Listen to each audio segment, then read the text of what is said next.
Meus irmãos da Rede Colmeia, eu não sei se eu falo que é com tristeza que eu vou fazer essa entrevista. Não, eu vou falar que é com alegria. Porque foi uma gestão vitoriosa, justa e perfeita. Então eu que estava pensando em tristeza, vou pensar em alegria.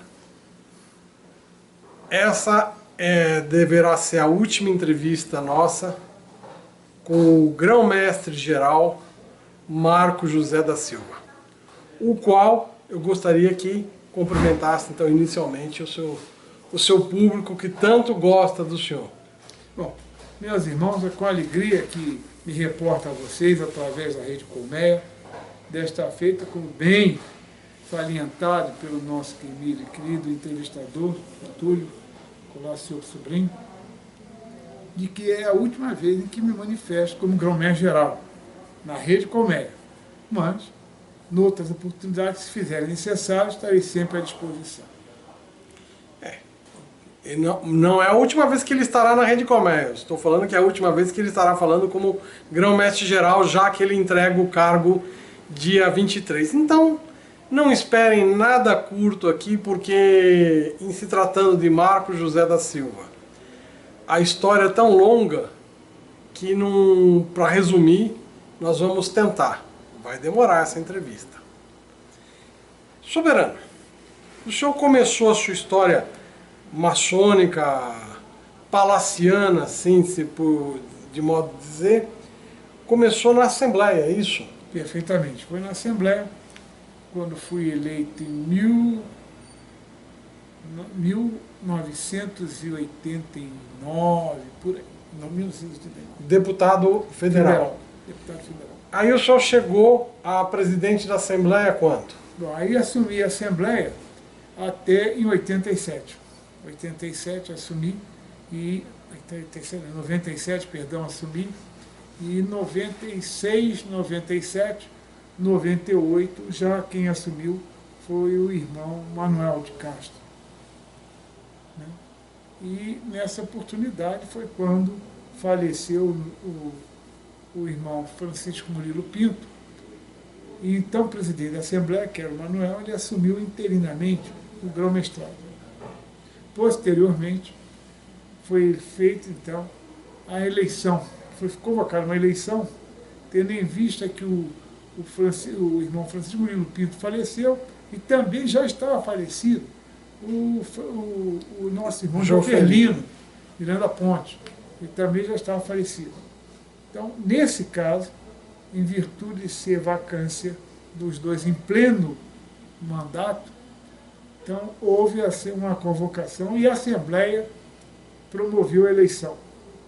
Nessa eleição, concorremos o irmão Laelso Rodrigues como grão-mestre e eu como seu adjunto. E fomos sufragados grão-mestre-geral, ele e eu grão-mestre-geral adjunto, pelos deputados federais. Era uma época complicada, porque o Grande Oriente passava por grandes dificuldades financeiras e que não era comentada por ninguém nem prestava atenção.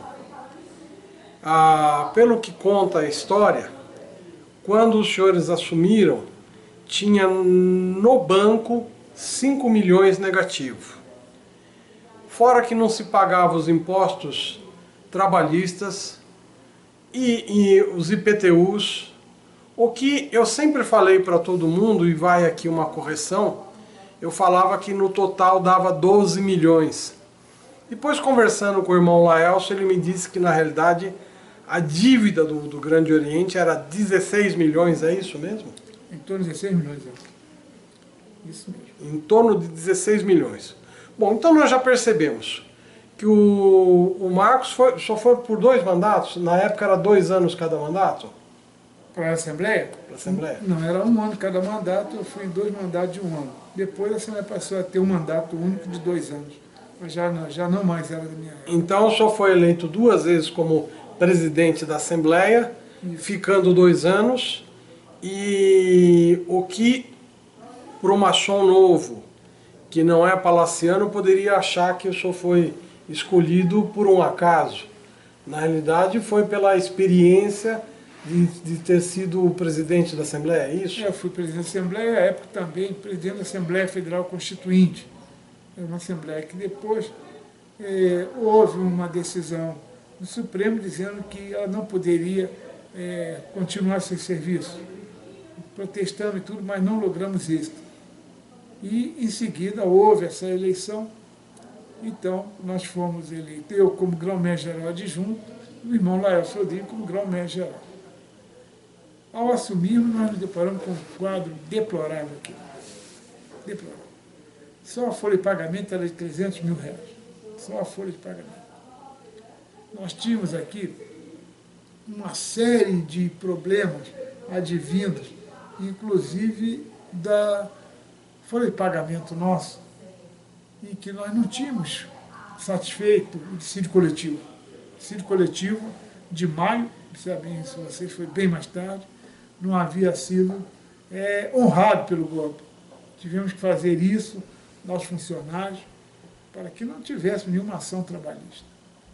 E, ao mesmo tempo, começamos a nos defrontar com um problema seríssimo com relação aos fornecedores.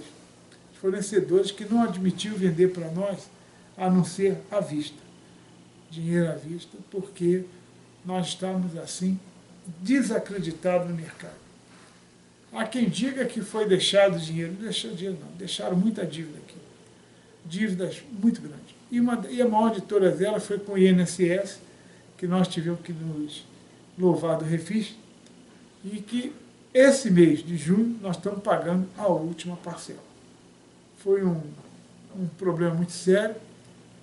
Só para que se tenha uma ideia, temporariamente, quando assumiu o grão-mestrado, o nosso irmão Manuel de Castro, Rodrigues de Castro, para que ele pudesse satisfazer alguns compromissos financeiros, ele teve que antecipar o recolhimento das anuidades, concedendo desconto às lojas.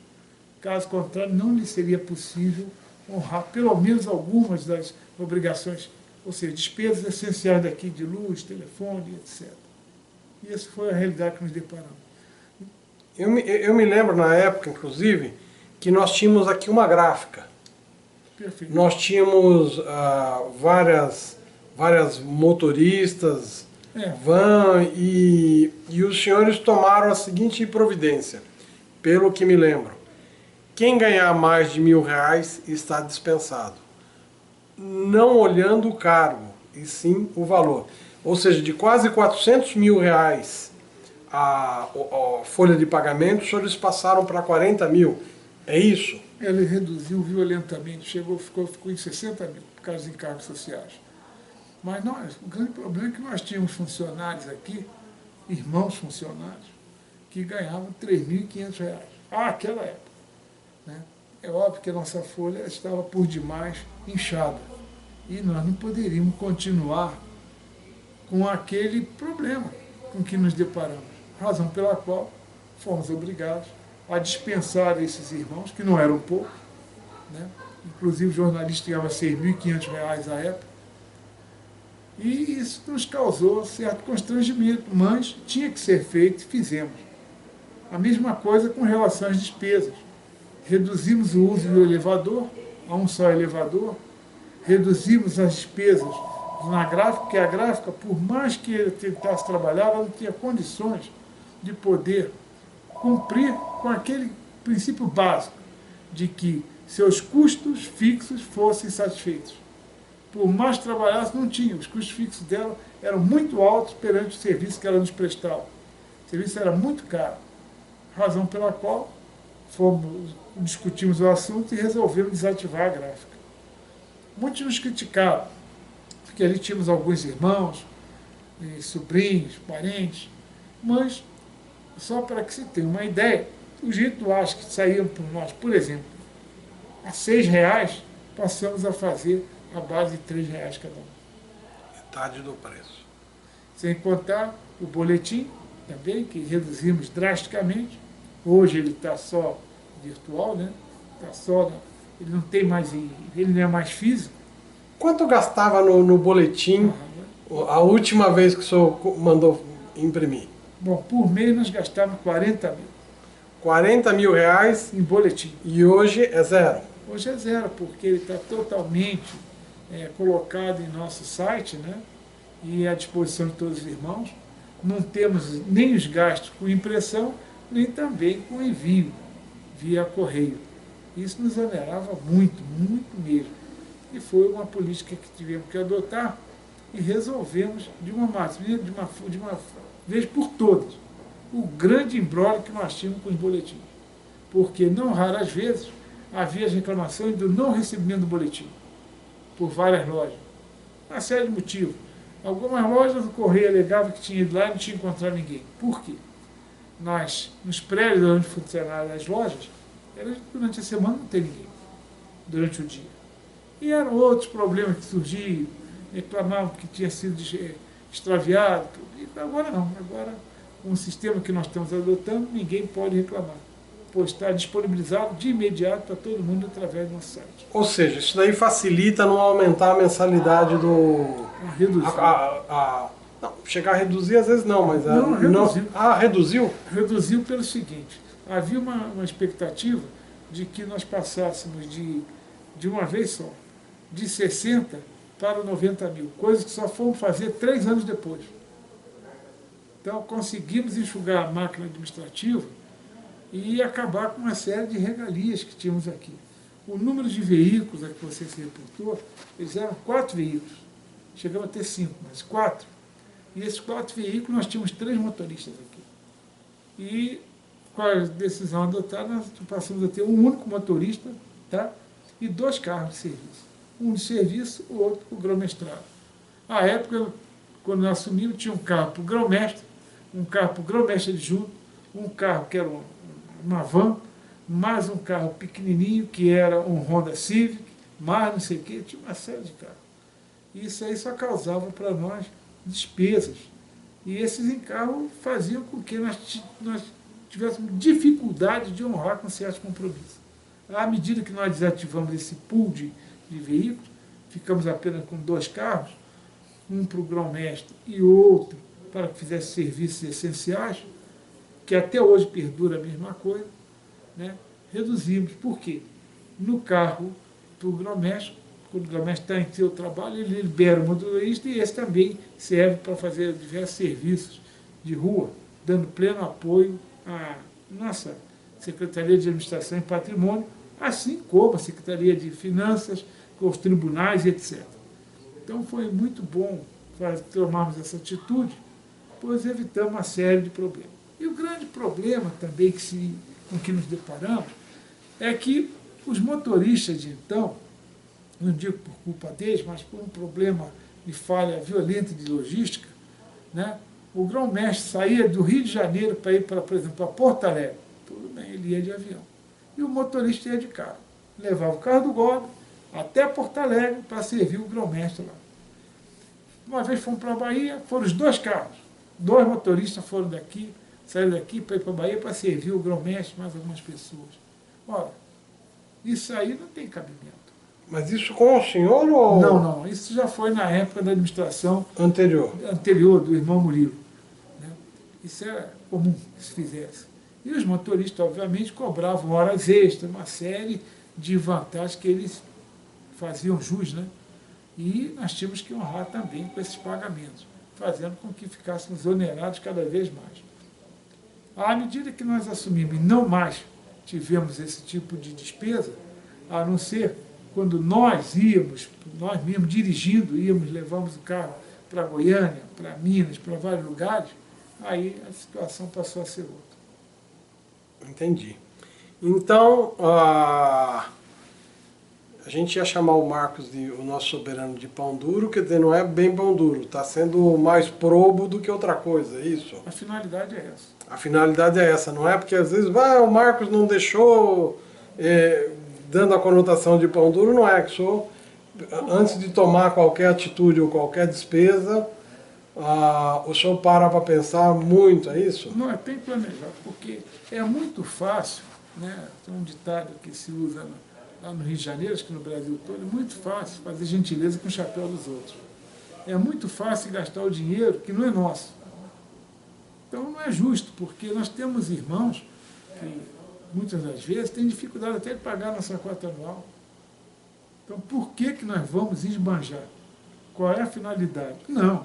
Às vezes o irmão entrevistador é testemunha, quando nos hospedávamos no hotelzinho simplesinho, ali no perto do aeroporto. Do lado do Ibis. O Ibis, que é um hotel barato, ele ficava num mais barato ainda, que a gente ia buscá-lo lá. E qual era a estratégia que nós usávamos? Quando tínhamos que receber alguém, nós estávamos no hotel muito simples, muito baratinho. O valor da cota que pagávamos, né, de diária dele, era 1/10 da do Ibis, para os irmãos terem ideia. E fazíamos o seguinte: quando nós tínhamos que reunir com alguém, então eu convidava para que todos nos reuníssemos no Ibis, no salão do Ibis. Olha, quem ia dizer se eu estava no Ibis ou deixava de estar? Porque... Mas naquele hall de entrada, viu, pessoal? Hall de entrada, ali na parte principal. Como quem está esperando... Como quem seja hóspede está usufruindo das dependências. E é assim que nós fazíamos, né? Com isso, parece que as pessoas interpretavam mal. Não, o grão-mestre tem que ir para o Maxud Plaza, tem que ir para aqui, para ali. Eu digo, não é necessário disso.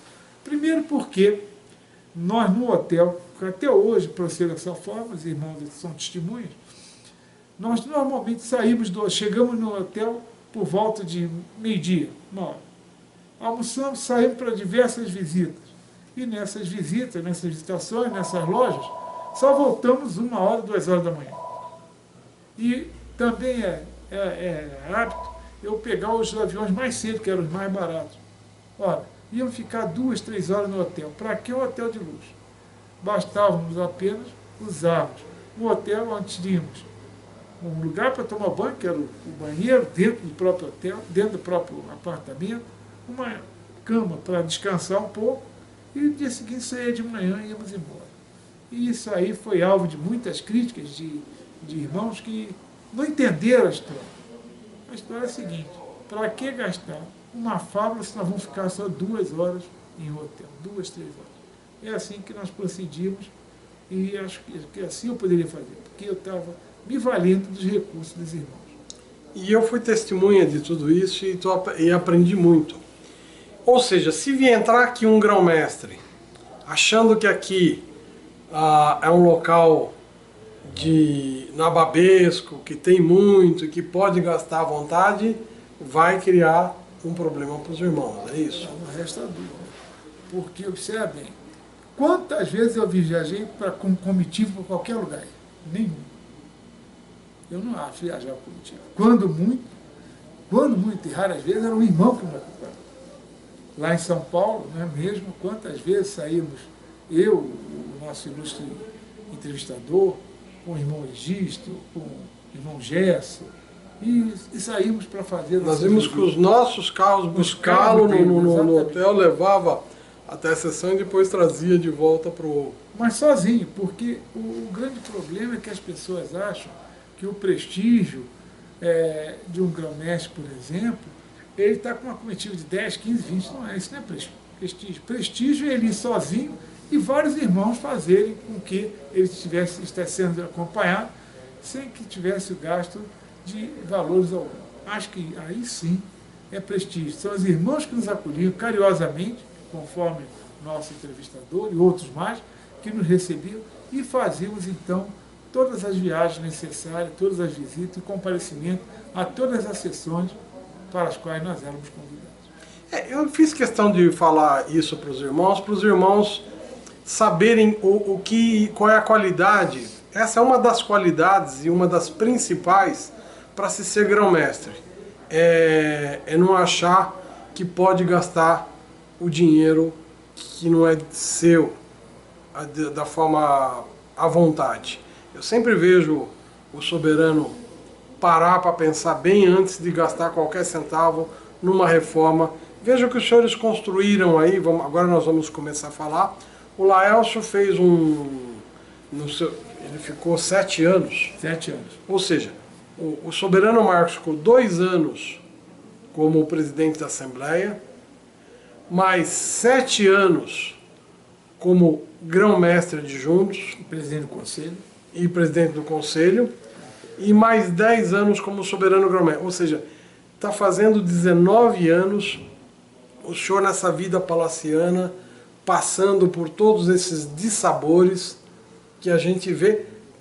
Tem um lado bom disso daí, ou só esse todo dia, cada vez que eu venho aqui, é um irmão entrando, posso falar com o senhor? Porque eu tenho um problema aqui, que roubaram aqui, que fizeram aquilo, que... Não, realmente, né, o nosso universo é muito grande, o grande Brasil. E nós temos, evidentemente, problemas advindos das diversas formas e características, né, pessoais.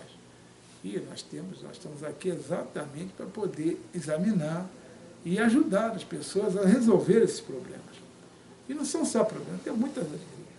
Eu diria a vocês, aí meus queridos irmãos, que se tivéssemos, pelo menos, de todo esse tempo em que aqui estivemos, se tivermos 0,5% de problema, foi muito.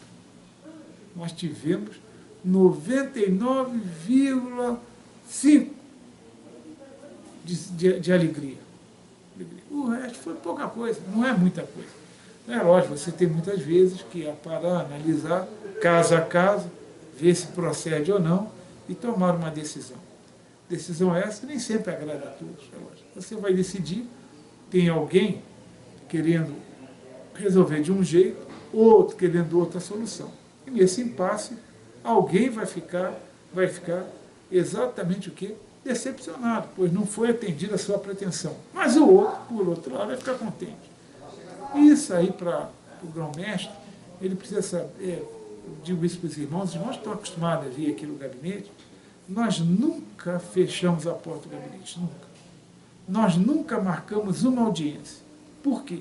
Eu sempre defendi a ideia de que a porta do gabinete do grão-mestre geral, ela tem que estar permanentemente aberta para que os irmãos adentrem na sala de gabinete, conversem e aqui estejam conosco.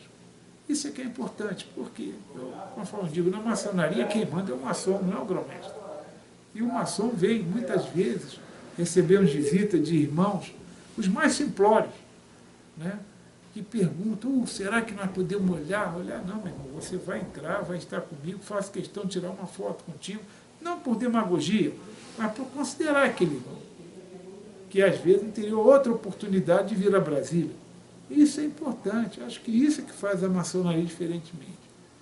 E às vezes os irmãos perguntam, mas tem irmãos que foram penalizados. Bom, a história é ninguém foi penalizado gratuitamente. Depois nós entraremos nesse mesmo. Eu inclusive, fui testemunha uma vez, nós estávamos num restaurante e o garçom, ele era maçom do GOB. Ele olhou para o nosso soberano e falou assim, na minha loja tem uma foto do senhor. Eu posso tirar uma foto? Eu posso tirar uma foto com o senhor? Foi uma coisa fantástica, porque nós estamos saindo, o Marcos, estamos todo mundo indo embora, ele não, faltou a foto. Fez todo mundo voltar, fez eu pegar a câmera fotográfica para fazer a foto com esse irmão. E esse irmão era um irmão que, embora trabalhe em São Paulo há pouco tempo, era um irmão de uma loja do interior do Ceará. Ele era do interior do Ceará e saiu de lá porque estava passando necessidade e com dificuldade de sustentar a própria família. E ele também não podia deixar os patrões perceberem a situação dele, porque ele tinha de atender, tinha de trabalhar, não pode ficar conversando, tudo aquilo. Mas o Marcos fez questão de fazer, nós já estávamos saindo, não, precisa pegar a câmera, vai lá, volta. Nós fizemos uma situação, foi muito legal. E a foto foi enviada por ele. A foto foi enviada também, eu peguei os dados dele, agradeceu muito, foi muito legal isso daí, e isso eu assisti. Também assisti pessoas chegando perto do soberano, parece que estava pisando nas nuvens. Era a primeira vez que estava vendo alguém na vida dele tão importante, na vida maçônica dele. Então nós assistimos realmente um respeito muito grande, apesar de muita gente desrespeitar, mas são pessoas que fazem desrespeito com qualquer um. mas muitas pessoas chegam, dá para você me fazer uma gravaçãozinha com o nosso grão-mestre? Aliás, eu recebi hoje uma ligação, você vai estar com o grão-mestre? Nós estamos fazendo os bodes do pedal, que é um grupo ciclista em São Paulo. Não, você pede para ele fazer uma gravação especial. Eu falei, calma, vou pedir para ele, não vai ser agora. Mas o Marcos nunca se negou. Tudo aquilo que foi para o bem da maçonaria, que não traz maldade, ele sempre fez, e assisti muitas coisas com ele. Mas nós vamos continuar aqui porque o entrevistado é ele, não adianta só o meu testemunho. Nós vamos continuar perguntando. Bom, então sou logo de cara teve de dispensar um monte de irmão maçom. O pessoal deve ter adorado. Parente, né? Parente, tudo assim. Nossa, deve ter criado muita amizade nesse momento. E de chegar de tanto para tanto, um abraço e precisa baixar. Porque não se tinha o dinheiro, não existia esse dinheiro. O senhor falou que teve uma negociação com o INSS, que teve uma série de coisas assim, que o senhor pode citar ou ainda isso é segredo? Não, ou só daqui 100 anos podemos falar, fazer essa pergunta? Olha, na maçonaria não pode haver segredo entre nós, não pode. As coisas têm que ser clarificadas, explicadas, expostas, como elas são e conforme os documentos que nós dispomos. Na realidade, o que houve foi o seguinte: havia, no Conselho Nacional de Saúde, havia uma verba, um dispositivo que dizia que as instituições que atendessem a determinados objetivos e também a determinados preceitos poderiam ter um abatimento no recolhimento da cota patronal para o INSS. Mas para isso deveria requerer a fulano, ciclano, e o INSS tinha que convalidar. Só que nós fizemos parte da solicitação, cumprimos parte do que havia sido exigido, mas não convalidamos no INSS. Então, quando nós chegamos até a época, vou falar uma coisa que parece que não, mas eu era presidente da Assembleia, e quando surgiu o problema, nós comentamos com o então grão-mestre, que era nosso irmão Murilo, Francisco Murilo Pinto. Ele até, acredito até de brincadeira, ele falou: mas quem vai se meter com a maçonaria? Bom, quem vai se meter é que nós levamos 10 milhões nas costas. Não é milho grande não, 10 milhões de reais. Nas costas tivemos que arranjar pessoas que nos ajudaram, inclusive irmãos de Sorocaba, de vários lugares, que nos ajudaram a reduzir esse montante para 6 milhões, 5, 6 milhões.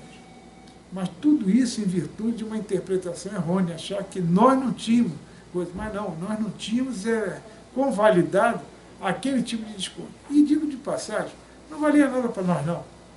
Que o que nós deixamos de recolher é bobagem, perto do que nós tínhamos a recolher. Então, com isso nós tivemos esse, vamos dizer, dissabor, né? De termos aqui auditores. E diga-se de passagem, até poucos dias atrás, teve um cidadão no Rio de Janeiro que entrou com uma ação contra nós para que nós ressarcíssemos o INSS, coisa que nós já estamos até terminando de fazer esse mês. Os senhores também não pagavam o IPTU do Lavradio? Ou era cedido o Lavradio para o grão-mestrado do Rio e eles não pagavam? Como é que é essa história? O pós-Lavradio do Rio foi um fato também bem desagradável, porque quase que ele foi à asta pública. Ou seja, ele chegou a ser anunciado para ser leiloado, para que o Grande Oriente do Brasil satisfizesse, né, os pagamentos juntos exatamente ao Estado pelo IPTU. Isso aí para nós foi um problema muito sério, e nós tivemos, junto à Prefeitura, perdão, isso foi para nós um problema muito sério, e tivemos que correr atrás para revertermos essa situação. Também foi problema de interpretação, esse negócio. Não, todo mundo arranja, isso aí nós arranjamos, vamos fazer. Eu sei que a situação foi se agravando, a ponto do Palácio Lavradio ter sido apontado para ser levado à asta pública para poder satisfazer o débito perante a Prefeitura do Rio de Janeiro. Em outras palavras, para ser o soberano grão-mestre não pode ser qualquer um, porque senão pode perder com facilidade o patrimônio do Grande Oriente, achando que isso não precisa pagar, isso é besteira, depois a gente vê. Não é ser o grão-mestre.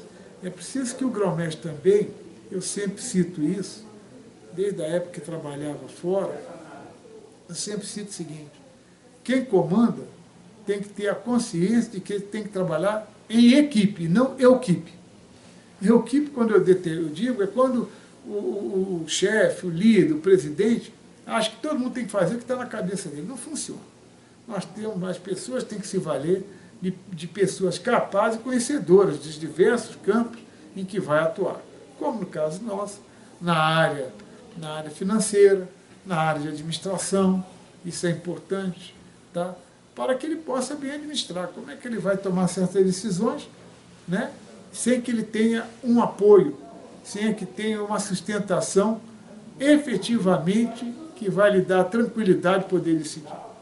Isso aí, graças ao grande arquiteto do universo, nós sempre dispomos. Sempre tivemos essa oportunidade de termos irmãos que colaborassem nesse sentido. Esse fato havia sido denunciado na Assembleia quando eu ainda era presidente da Assembleia. Foi quando vim conversar com o nosso estimado, né, e pranteado irmão Francisco Murilo Pinto, e ele disse isso. Resumindo, quando ele veio a falecer, ele, irmão Jofelino, Manuel assumiu, Manuel saiu, transformou para o Laelso e veio a bomba da auditoria em cima de nós, do INSS, exigindo que nós pagássemos uma fortuna. Então, a maçonaria, então, ela segue as regras hoje do país. Bom, nós falamos que na época do Laelso ele construiu um maior centro de eventos aqui de Brasília, sem aumentar a mensalidade dos irmãos, a cotação. E na época do soberano Marcos José da Silva foi construído o que eles chamam de novo prédio. Certo. É um centro vamos chamar um centro, eu chamaria, né, educacional, ou centro vinculado à parte de trazer instrução para os mestres. Então ali nós dispomos de salões específicos que possam ser desenvolvidos diversos trabalhos. Basta dizer, podemos realizar simultaneamente 4 cursos no mesmo andar, pois são 4 ambientes que são completamente isolados. Mas, ambiente esse, que com umas formas modulares, umas paredes modulares, eles se transformam num grande salão, os 4 num único salão, bem grande mesmo. Isso aí, com todos os recursos modernos que se possa imaginar. Instalações bem arejadas, bem colocadas, bem iluminadas e bem dispostas. De sorte que nós podemos ter essa vantagem. Sem contar que no subsolo temos um auditório, que não dispunhamos mais do auditório, mas o auditório para 380 pessoas, super confortável, né? Bem avançado também, em diversas oportunidades vieram aqui alugar, nós fizemos a alocação do auditório, e as pessoas sempre voltam querendo repetir esse aluguel.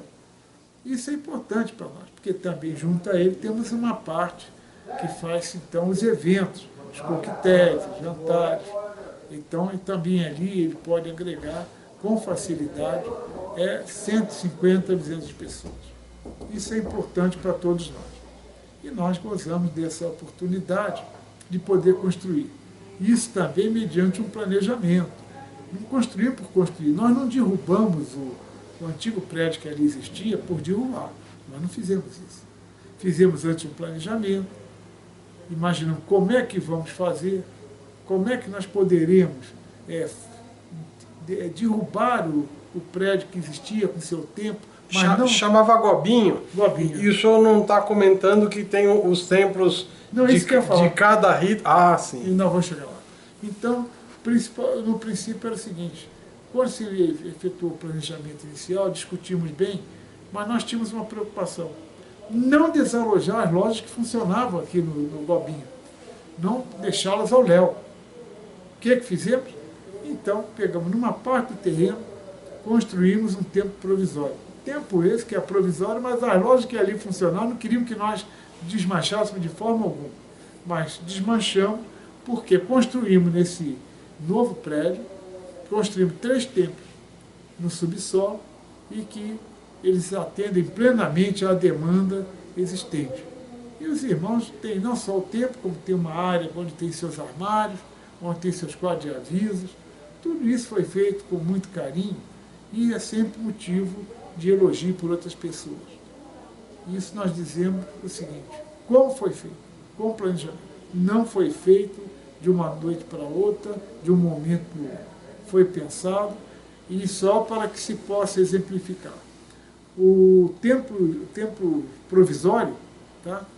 Nós tínhamos feito um cálculo, havia sido sugerido que nós alugássemos uma área, aqui o setor de indústria e abastecimento, né? Para botar o templo, botar o almoxarifado, botar isso, botar aquilo, muito bem. Naquela época, era nada mais, nada menos pedido que nós teríamos que arcar com a despesa de locação, vigilância e manutenção do local na faixa de 10 a 12 mil reais mensal. Ora, nós ficamos lá durante 2 anos. Então, 10 mil durante 2 anos, 240 mil reais no mínimo. Pois bem, construímos o templo provisório com material e aproveitado da demolição do Gobinho. Todo aquele material foi utilizado, pouquíssima coisa foi acrescentada em termos de aquisição e fizemos o templo provisório por 60 mil reais. Ora, se íamos gastar 240 mil, economizamos 180 mil reais. E isso funcionou plenamente e a plena satisfação daqueles que dariam usufruir. Aí sim, depois de construídos templos lá, nesse espaço cultural que nós criamos, aí sim, demolimos o prédiozinho e passamos a usar os 3 templos que lá tem. É o Templo Liberdade, o Templo Igualdade e o Templo Fraternidade. Muito bem situados, ficam no subsolo, tem toda a infraestrutura lá para os irmãos poderem trabalhar, assim como à disposição tem um pequeno salão, mas tem sanitário, tem tudo lá, e os irmãos consideram de primeiríssima qualidade. E no andar de cima, no último, nós temos uma biblioteca. Não, junto com o espaço de múltiplas funções, nós temos também o museu. Museu. O espaço destinado ao museu, também esse museu também, lá nós temos um museólogo que cuida do nosso acervo, tá?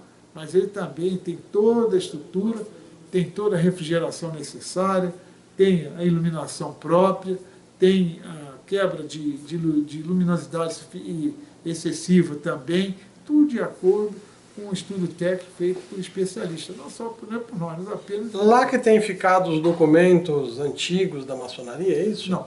No subsolo, nós guardamos durante algum tempo, foi até bom você falar, a documentação vinda do Palácio do Lavradio, no Rio de Janeiro.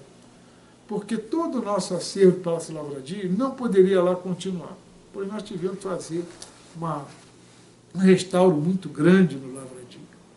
E como faríamos com o material? Se lá deixasse, não tinha como, pois as obras estavam se realizando e iam ser danificadas. Inclusive no que tange não só a biblioteca, como a pinacoteca e também documentos valiosos que nós tínhamos lá. Fizemos então 2 coisas. Primeiro, pegamos o material da biblioteca, da pinacoteca e esses documentos valiosos levamos para São Paulo. Para quem? Quem ficou responsável por isso? O nosso falecido irmão Tércio Gaudêncio. Então, Tércio Gaudêncio era um dos maiores especialistas em recuperação de livros e documentos. E ele nos indicou, então, os especialistas que seriam os restauradores de nossa pinacoteca. E essas pessoas eram especialistas e profissionais do Museu de Arte de São Paulo, do MASP. Eles cuidaram com todo afinco, de tal sorte que nós conseguimos restaurar a pintura que seria semelhante à original, mais original possível, dos quadros que havia no Lavradio. Pois, não sei por que razões, algumas pessoas se prontificaram a fazer o restauro, na realidade, eles adulteraram os quadros. Isso aí foi motivo de crítica muito grande, muito veemente, dos profissionais da área, que nos mostraram, me chamaram em São Paulo, olha, o que o senhor está vendo aqui? Aqui inventaram que é um livro, mas não é um livro, isso é um apoio. E o senhor está vendo aqui, ó, não tinha, mas tem um barquinho aqui na pintura original. E interessante que esse detalhe do barquinho, nós tínhamos um irmão no Rio de Janeiro, Noé, e o Noé uma vez falou para mim, Soberano, aqui nesse quadro tem um barquinho, sumiram com ele. Não tínhamos como averiguar. Pois bem, quando foi feito o restauro, o barquinho agora está no quadro, voltou a fazer parte do quadro. Estava embaixo da tinta que colocaram para fazer o tal restauro, criticado pelos especialistas da área. E agora, recentemente, com a conclusão do restauro do espaço para a biblioteca, né, nós fizemos o quê? Pegamos a documentação que estava em Brasília e levamos para lá. Tanto os documentos, os valiosos documentos, são cerca de 15 mil documentos, como a Pinacoteca e a biblioteca. Levamos para o Rio de Janeiro. E, graças a Deus, no dia 18 eu estava lá no Rio, quando todo esse material foi recebido.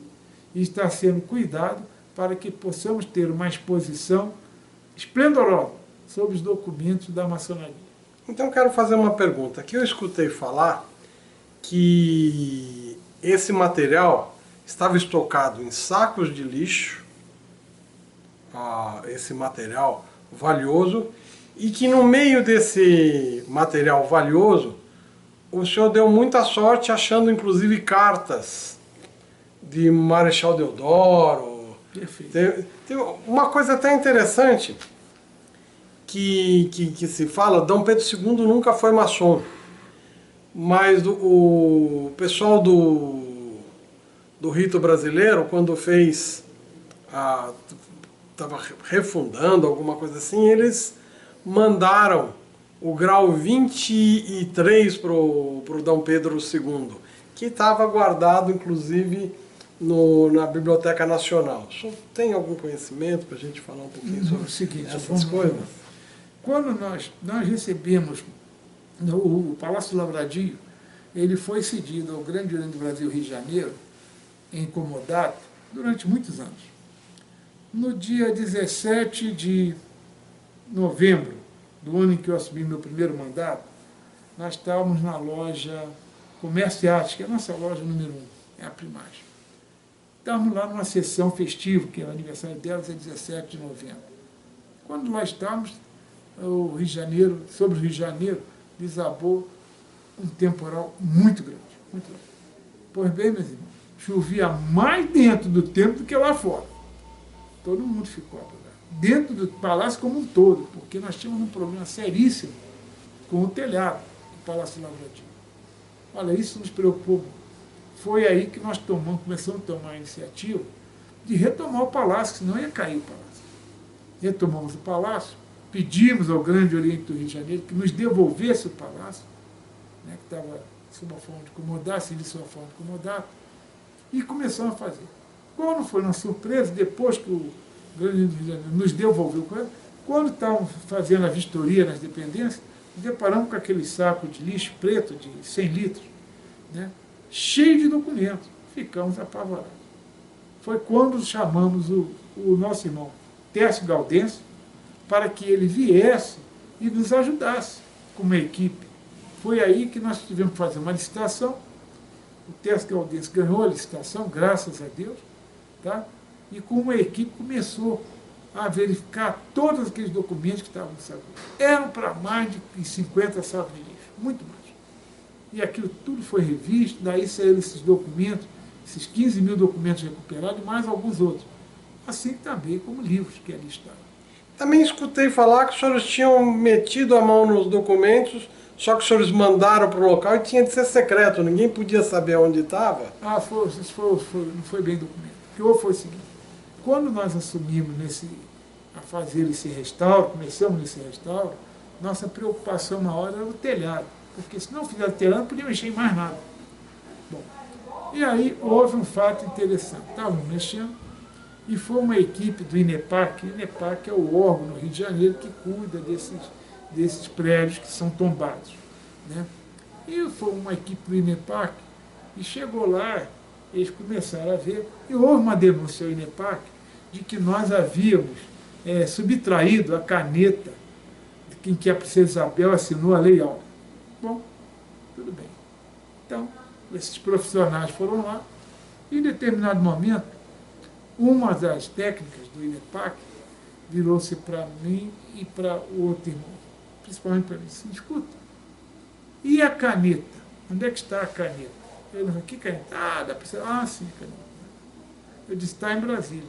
Quem autorizou ir para Brasília? Eu digo, eu. E por que o senhor autorizou? Aí eu falei, para não ter o mesmo destino da Júlia Rimet. Vocês sabem o que foi o destino da Júlia Rimet, né? O Brasil ganhou atrás da Júlia Rimet, sumiu, fizeram ele de pó, e hoje tem outra coisa. Muito bem.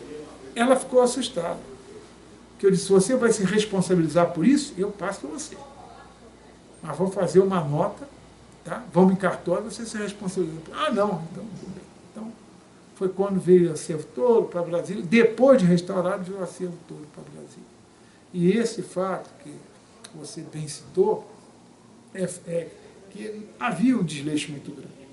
E às vezes nós tínhamos pessoas cuidando desse acervo no Rio de Janeiro, mas que não estavam, não eram pessoas especializadas para isso. Eles não conheciam, não sabiam do valor histórico. E dentre esses documentos históricos que você se reportou, eu gostaria até de fazer menção a um que foi assinado, um decreto de Dom Pedro, do rei... Pedro II ou Marechal Deodoro? Foi antes. Deixa eu ver que data foi, mais ou menos, que eu lhe direi. Ah, sim. Foi um decreto de Dom João VI. Ah, Dom João VI, isso. Dom João VI, em que ele recomendava que os maçons, observação naquela época, que os maçons, assim que descobertos, muitos deveriam ser executados. E é interessante isso. Esse documento que nós descobrimos, inclusive, algumas pessoas aí de alguns, vamos dizer, ambientes históricos, né, museus aí, inclusive de documentos históricos, também queria ficar com ele. Mas nós não deu, nós reproduzimos e fornecemos. Isso é para que os irmãos tenham uma ideia. E esse fato que você citou se enquadra aí dentro dessa documentação toda que foi feita. Então quer dizer que o senhor não pegou nada, consertou e devolveu? Foi isso? Tá aqui, nós vamos devolver agora para o Rio. Estamos devolvendo para o Rio. Estão devolvendo tudo para o Rio de Janeiro, refeito. Me parece que as páginas estavam comidas por cupim. Nós temos uma... Isso aí é um fato importante. Nós temos uma Bíblia Sagrada que foi dada de presente a Dom Pedro I, quando ele se casou, tá? Que só tem 3 no mundo. Só existem 3 exemplares no mundo. Um deles, esse está conosco. Nós pedimos também para restaurar e está em nosso poder. E vai também para o Lavradio. E essa Bíblia também, mas as pessoas não tinham ideia do que ela significava. Somente quando nós fomos fazer o restauro é que descobrimos que ela estava jogadinha num canto.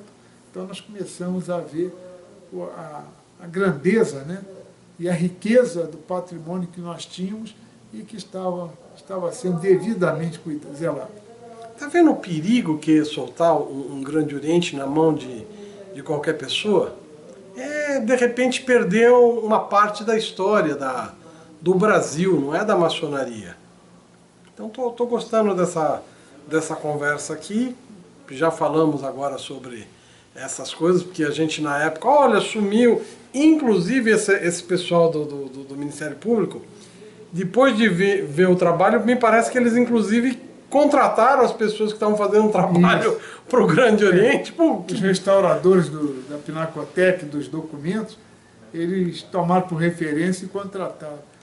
Essas são coisas interessantes, né, que nós acabamos verificando, que nós tínhamos assim contratado os melhores especialistas do Brasil. E isso para nós foi motivo de muita alegria, pois confiamos em pessoas que nos ofereceram muito mais daquilo que nós imaginamos. Então quer dizer que o museu que está de posse da maçonaria, quando colocado a público, pode revelar até muito mais coisa do que se imagina hoje. É verdade. Não seria interessante digitalizar, colocar uma coisa assim? Não, mas tem digitalizado. Nós temos várias peças digitalizadas. E eu gostaria até de citar um fato interessante. Houve até uma determinada pessoa, infelizmente maçom, que disse o seguinte, que nós havíamos tirado as telas da Pinacoteca. tirado telas da Pinacoteca, mandando fazer réplicas e vendido o original posterior. Isso é brincadeira.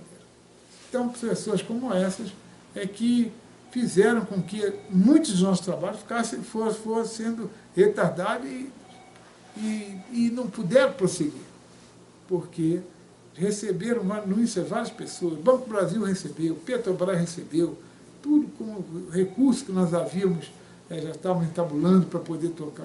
Resumindo, perdemos tudo. Mas essa é uma interação, que ele falou assim, o Banco do Brasil, o Petrobras e tal, é que eles estavam ajudando a financiar, iam financiar esse restauro, e acabou não fazendo, já que vocês estão pegando essas coisas e mandando para fora do Brasil, essas pessoas atrapalharam bastante. Assim como para comprar o estacionamento ali do lado do Lavradio, os senhores tiveram de fazer uma manobra para que ninguém descobrisse que era o GOB que queria comprar, porque os próprios maçons estavam boicotando para mostrar que a gestão não era proba ou não sabia o que fazia. O problema ali é que aquele terreno, né, que é contíguo ao Palácio Lavradio, ele é a peça fundamental para que nós pudéssemos utilizar a parte externa de uma área imensa que está em nosso poder aí. Se porventura alguém dele tomasse, adquirisse, né, fosse o proprietário, ele poderia impor a nós valores altíssimos para que nós pudéssemos lá fora. Nós já pagamos cerca, atualmente, de aluguel ali daquele terreno, já estamos pagando cerca de 20 mil reais. Imagine se chega um explorador que dissesse, não, para usar aquilo ali eu vou querer 100 mil reais.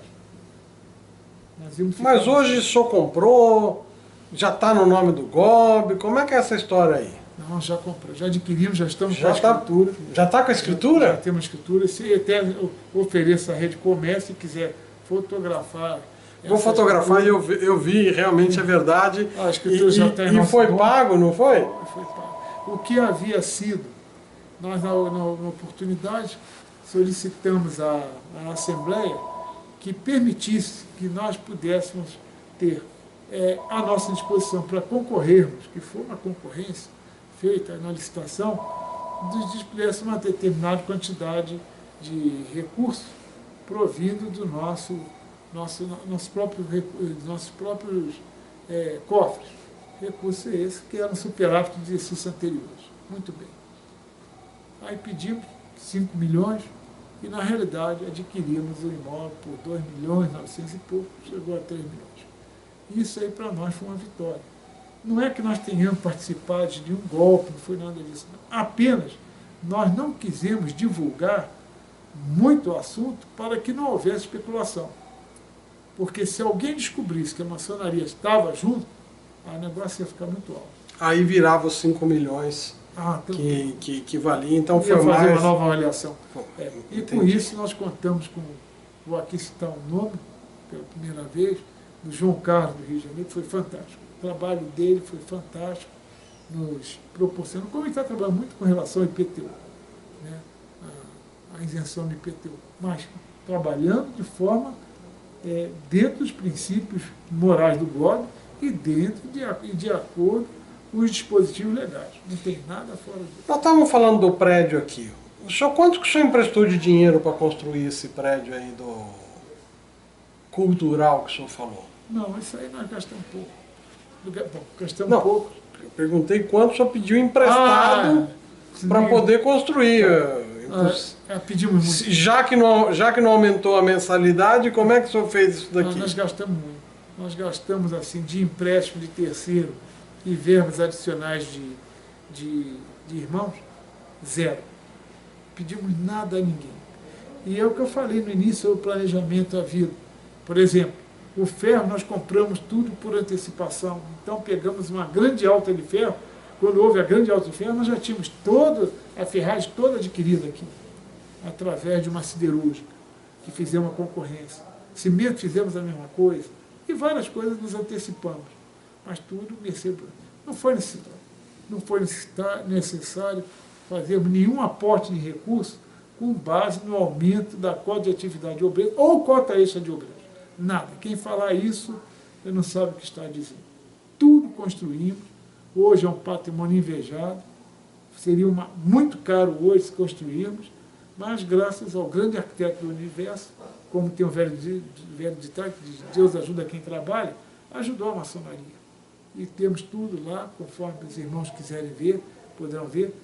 Naquele mesmo prédio temos uma das melhores cozinhas industriais de Brasília, como no outro prédio grandão tem, e como numa área nova aqui temos também, que nós vamos falar sobre ela. Nós já mostramos o prédio, vocês podem procurar aí na própria YouTube da Rede Colmeia, vocês vão achar sobre esse prédio.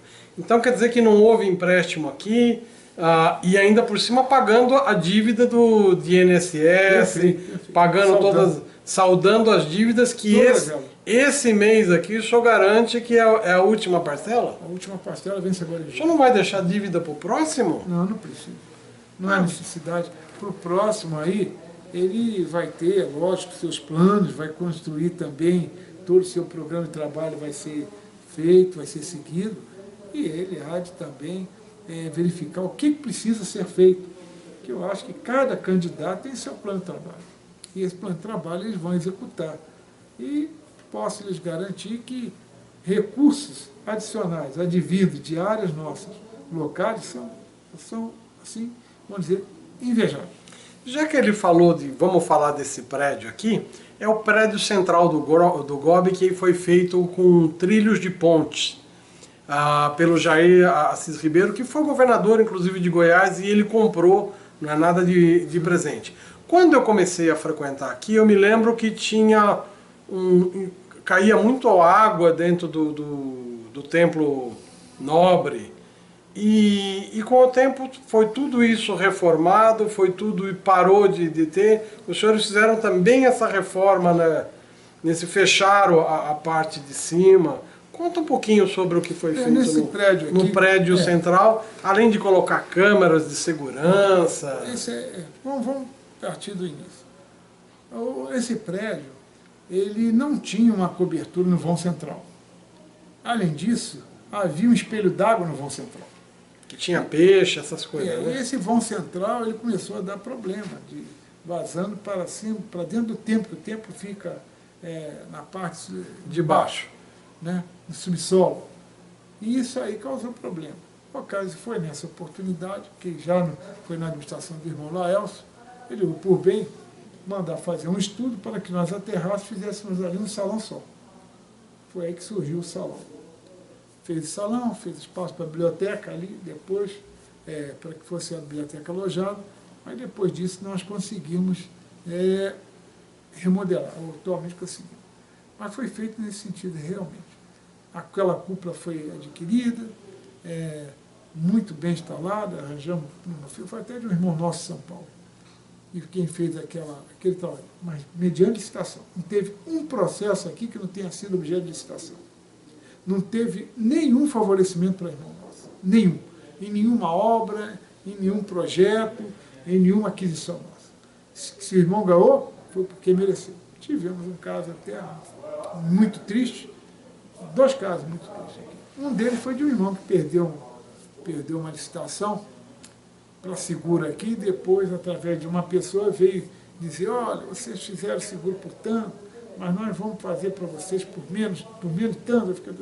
Ocasião que nós falamos o seguinte, aqui quem ganha é quem licitou. Se vocês estão oferecendo esse preço, vocês podiam ter oferecido antes, não ofereceram porque não quiseram. Outro detalhe importante, isso aí nós temos documentado.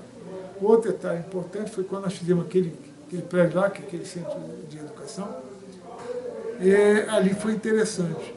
Nós havíamos adquirido todo o equipamento, né, o mecanismo de ar refrigerado, todo.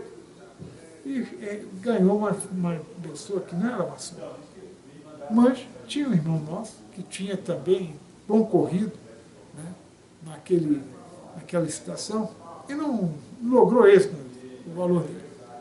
E fomos procurados por irmãos aqui, inclusive um irmão já falecido, infelizmente, não pode testemunhar. Ele chegou para nós e disse o seguinte, poxa, mas por que razão nós não demos preferência ao nosso irmão que merece, porque não sei o quê. Aí eu, na ocasião, virei para ele e disse assim, meu irmão, tudo bem, eu até admito que o que você está falando. Então vamos dar preferência, não vamos contratar a empresa do irmão, mas vamos fazer o seguinte, o golpe paga 700 mil, que foi que ganhou, e os outros 1.500 você paga para o irmão. 1,5 milhão você paga para o irmão. Tudo bem. Aí... O golpe poderia fazer, ó, tranquilo, nós vamos pagar 700 só. Aí quando ele viu que a coisa... A mesma coisa ocorreu com os boletins, a mesma coisa ocorreu com os rituais e por aí fora. Entendi. Então você está vendo que não é fácil ser grão-mestre, não. Que tem que ter a parte administrativa e tem que ser muito probo, tem que ser pão duro. Eu me lembro na época dos rituais, cotando, inclusive fora do Brasil, esses rituais, não é fácil, não. Bom, então nós estamos falando...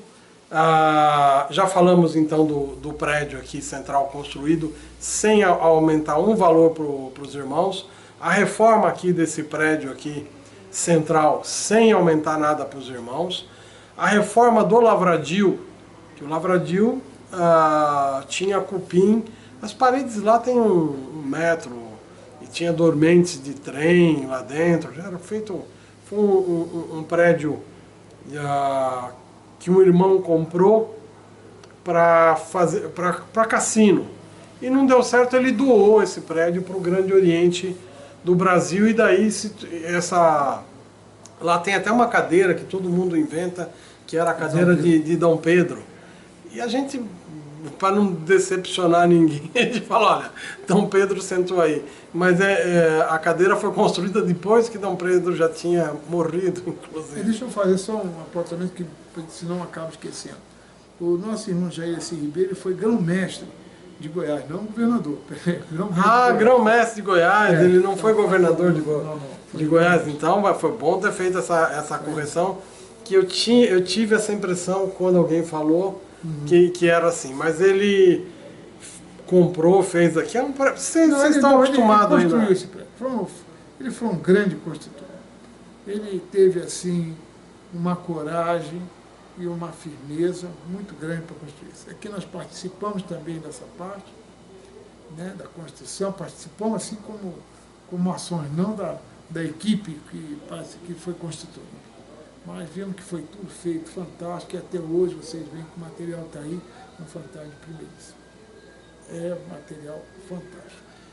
O senhor, vamos falar agora um pouquinho das dores de cabeça. O senhor vai passar pela história como o grão-mestre que mais expulsou pessoa, ou tem outro que expulsou mais que o senhor? Não, vamos aí falar porquê das coisas. Inclusive, no março do ano passado... Eu não podia deixar de perguntar, meus irmãos, porque depois vão dizer que eu fui covarde, não tive coragem, eu combinei com ele. Não tem combinação aqui, não. É verdade. Então, o que houve foi o seguinte, realmente, não é que nos períodos anteriores, inclusive quando a fundação do Grande Oriente do Brasil, teve muita gente que saiu. Né? Mas, já no nosso mandato, nos 2 períodos, principalmente no final, houve muita suspensão, até expulsão de irmão. Os casos de expulsão são poucos, são 5 ou 6, não tem mais do que isso. Eu escuto falar em 2.500, isso é mentira? Isso é brincadeira. Quem fala isso é uma brincadeira. Nós nem tivemos isso em todo o período do Grande Brasil, quanto mais aqui. E olha, por sinal, o que houve de expulsão e de suspensão toda ela motivada por processo judicial legítimo, tá? Ou pela Procuradoria-Geral. Nunca foi feito de modo e que o grão-mestre fizesse, porque muitos irmãos confundem o grão-mestre do Grande Oriente do Brasil com o grão-mestre de outras instituições maçônicas. Nas outras instituições, o grão-mestre, muitas delas, os grão-mestres, eles têm o poder absoluto. No Grande Oriente do Brasil, não. Nós temos o poder tripartite, do legislativo, do judiciário e do executivo. E conforme eu sempre ressalto. Se o poder legislativo legisla, o poder judiciário julga, o poder executivo o que faz? Executa. Executa. Ou seja, a pessoa ela é processada na justiça maçônica. A justiça maçônica expulsa a pessoa e manda para o senhor que assina a expulsão. Perfeito. É assim, então, Ou seja, até essas pessoas que foram expulsas, o senhor expulsou por solicitação, por determinação, não é nem solicitação, por determinação. E se o senhor falar, não quero assinar essa expulsão, que fulano é meu amigo? Eu respondo, aí eu sou processado. Aí o senhor é que é processado? Ou seja, o senhor não tinha outra opção senão assinar? Não, a única opção não, é obrigação constitucional. Né? Alguma vez o senhor teve medo de assinar? Não, medo não, mas você às vezes parou a falar aqui uma coisa que ele é testemunha do fato. Houve um fato aí em que um parente dele, não vou dizer o nome, tá? Mas vocês já vão saber. Um parente dele fizeram uma certa denúncia. E ele estava na hora, quando bateu a denúncia nas minhas mãos, aí o que eu fiz? Mandou seguir em frente. Disse, olha, é um grande amigo, adoro ele, mas vai seguir em frente. É meu tio. Exatamente. E ele foi testemunha do fato, que coincidentemente ele estava aí na hora. E foi feito o processo e foi apurado que ele não tinha nada a ver com a ação. E que havia sido feita uma denúncia caluniosa. Aí os caluniadores foram processados e foram expulsos. Okay? Isso aí foi um dos casos. Outro fato também, fatos desagradáveis da vida aqui. Mas todos esses aí tem processo aqui, quem quiser chegar aqui e ver. Tem ninguém aí suspenso ou expulso indevidamente e nem feito gratuitamente. Por falar nisso, do outro dia chegaram aqui alguns irmãos e um deles fez a seguinte pergunta. Soberano, posso lhe fazer uma pergunta? Perfeitamente, meu irmão. Nós estamos aqui para poder elucidar, poder explicar, poder dirimir qualquer dúvida que os irmãos têm. Mas não. Você não acha muita coincidência que tenha sido suspenso 4 grão-mestres justamente nesse período eleitoral? Eu disse, meu irmão, eu também acho que é muita coincidência, mas vocês sabem por que dessa coincidência? Não. Porque os adversários políticos deles denunciaram e provaram. Só isso. Só isso. Todos eles. Um por assédio sexual, outro por isso, outro por aquilo, outro porque falsificou documento, entendeu? O outro porque fez gracinha lá, criou cartão corporativo para ele, para um parente, o outro por não sei o que lá, e vai por aí afora. Então não tem ninguém aí que esteja. Aí um irmão falou e disse, olha, eu não comungo desse seu ponto de vista, mas ele estive perguntando, esse irmão, ele perguntou, mas o senhor falou na Assembleia uma coisa que chocou a muita gente. Não, falei porque eu fui instado a falar. O que foi? Eu disse, não, porque num desses grupos de WhatsApp aí foi distribuído uma mensagem que dizia assim, 195 anos, foi ano passado que nós íamos comemorar os 195 anos. 195, comemorar o quê? Aí começaram a elucidar. No mandato do grão-mestre Osíris Teixeira, no mandato Jair Assis Ribeiro, no mandato do irmão Murilo Pinto, no mandato do irmão Laelso, do irmão não sei o que lá. Nunca tivemos isso. Por que estamos tendo isso agora? Eu fiquei quieto, porque eu nem ia responder no WhatsApp. Eu tinha que dar essa resposta para o público maçom que representa a ROC, que são os deputados. Então, lá na Assembleia, eu fiz minha apresentação da minha prestação de contas de março, tudo mais. Depois disse, olha, meus irmãos, agora vamos falar 195 anos, convido a todos a participar desse evento, são 195 anos de história do blog, isso é data muito importante para todos nós, papapá. Fiz o ingresso, não tem nada de absurdo, coisa que qualquer um paga, porque tudo ali está incluído. Bom, falei isso. E se por falar em 195 anos, eu gostaria aqui muito de elogiar o deputado fulano de tal. Realmente ele tem razão. No mandato do Osíris, no mandato do Murilo, no mandato do Jair, no mandato do Laelso, não teve ninguém suspenso. Você sabe por quê? Porque não tinha tanto bandido que nós temos agora aqui. Você mesmo, meu irmão, que foi agente da justiça, fulano de tal que está preso, Beltrano que está preso. Isso aí são as peças que nós temos. E foi aí que eu expliquei o fato. E quando esse irmão falou da coincidência, né, eu disse, meu irmão, deixa eu falar uma coisa para você. Você já viu quem são os apoiadores de uma dessas chapas aí? Procura saber.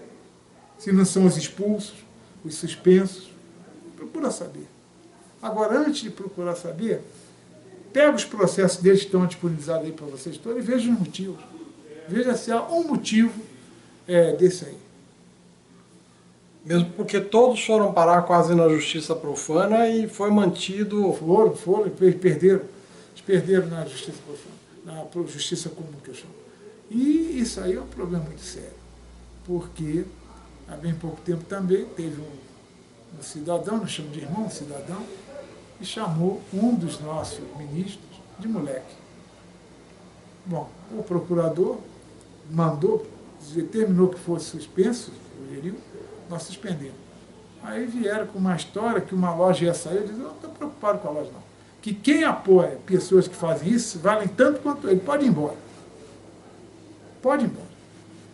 Eu não faço questão de ter pessoas aqui desse naipe.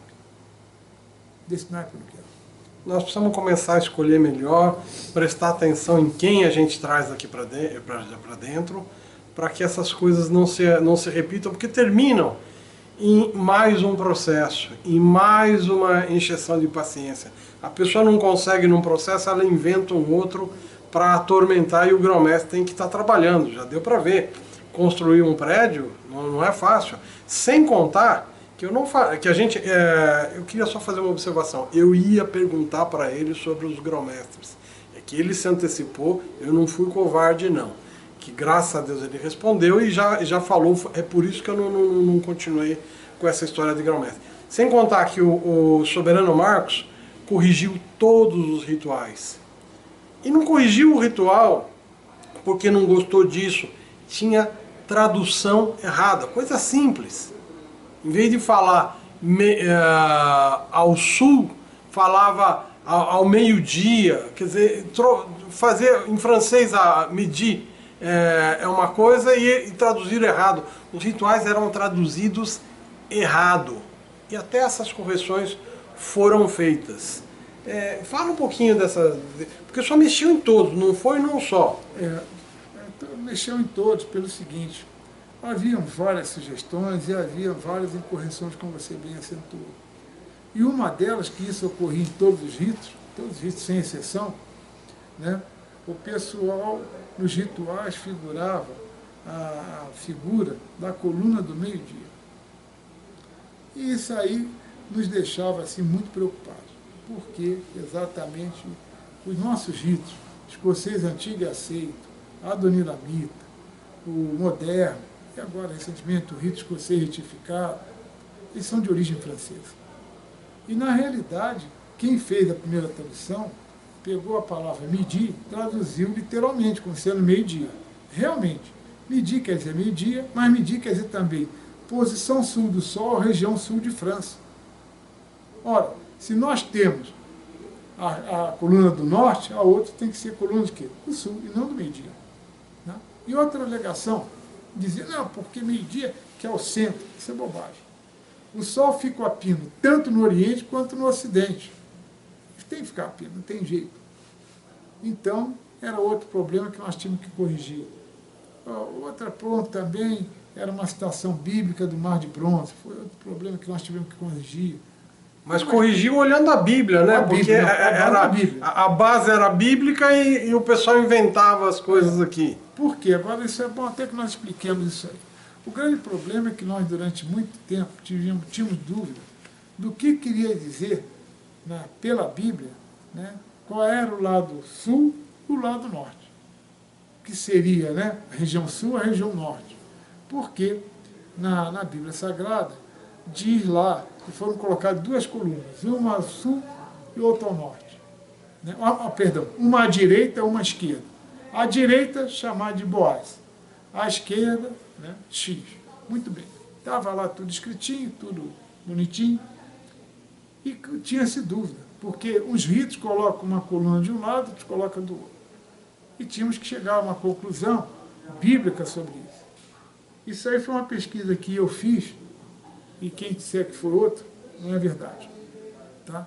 E cheguei à conclusão, depois de consultar a muitas pessoas, só parentes e amigos que são religiosos, né, são evangélicos, ministros, evangélicos e outros, não tinham como falar, explicar.